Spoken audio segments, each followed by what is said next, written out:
There comes a point where nothing dramatic happens anymore. No collapse, no confrontation, no resistance worth reacting to. And the silence confuses people who mistake intensity for progress, because they expect sovereignty to look like dominance. It doesn't. Sovereignty begins when you stop negotiating who you are. Not aggressively, not rebelliously, quietly.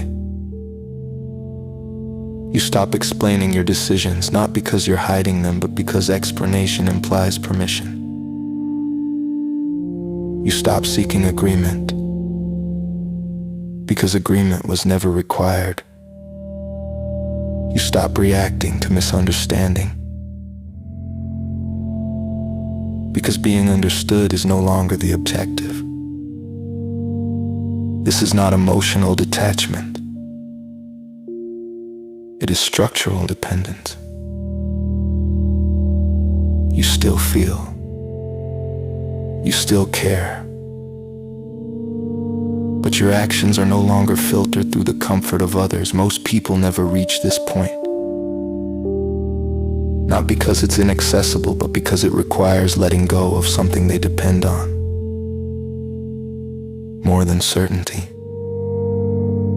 Recognition. They want their effort noticed, their growth affirmed, their pain validated, their identity reflected back to them. Sovereignty asks for none of that. It asks one question. Can you stand by your decisions when no one is watching? When there is no audience, no reassurance, no confirmation that you're doing it right? At first, that silence feels empty. Then it becomes clean. You begin to notice how much energy you once spent managing perception, how often you adjusted your tone, your timing, your honesty. How often you delayed action, so others wouldn't feel challenged. Sovereignty removes that burden. You act because it aligns, not because it's rewarded. Alignment replaces motivation, structure replaces emotion, consistency replaces intensity. This looks ordinary from the outside. Waking up without urgency, making decisions without announcing them, ending days without needing to justify what you chose. Nothing about it looks impressive. And that is the point. One day you realize something fundamental. You don't need to feel ready, you don't need to feel confident, you don't need permission from your own fear. You move anyway. Not impulsively, not defiantly, deliberately.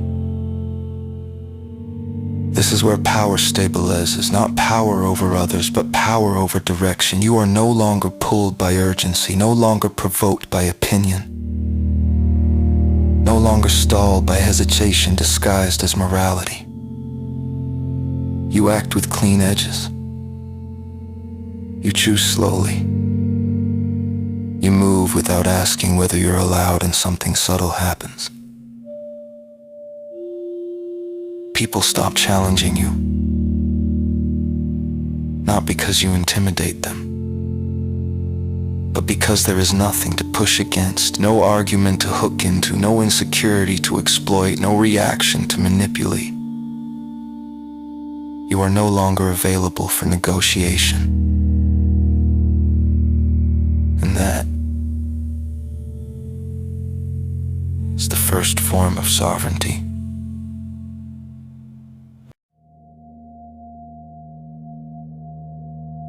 Sovereignty does not announce itself. It shows up in behavior, in what you no longer respond to, in what no longer requires explanation. It looks like not replying immediately, not as a tactic, but because your attention is not owned. It looks like ending conversations that drained you without delivering a moral lecture. It looks like refusing invitations without providing a biography of your reasons. It looks like making plans privately and letting results introduce you. It looks like cutting off access before resentment has time to grow. It looks like allowing misunderstanding to exist until it either dissolves or removes itself.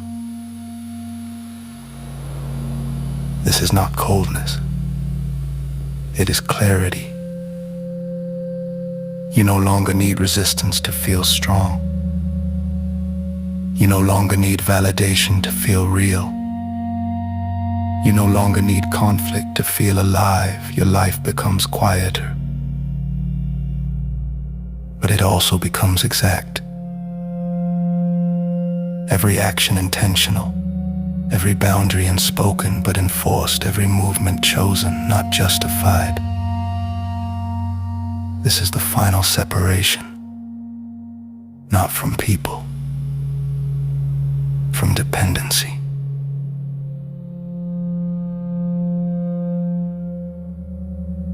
You stop living as a response. You stop shaping yourself around reaction. You stop measuring progress by recognition. And the deeper truth emerges: sovereignty is not freedom in theory. It is being ungovernable in practice. Not by force, by clarity. Because now you know the difference between being free inside your mind and being free inside your behavior. You stop fantasizing about becoming someone. You become them through repetition. You stop asking what the right move looks like. You make the move that aligns and let consequences follow. Once you taste this, nothing else feels acceptable. Not the noise, not the endless explaining, not the constant adjustment. Because now you've seen what remains when everything unnecessary falls away. So here is the final question. Not a motivational one, a real one. If no one was watching, if no one could praise you, if no one could shame you, if no one could punish you with misunderstanding, what would you build and who would you become? If permission was never part of the equation, sit with that, because the path forward does not get easier. It gets quieter, and that quiet is where sovereignty lies.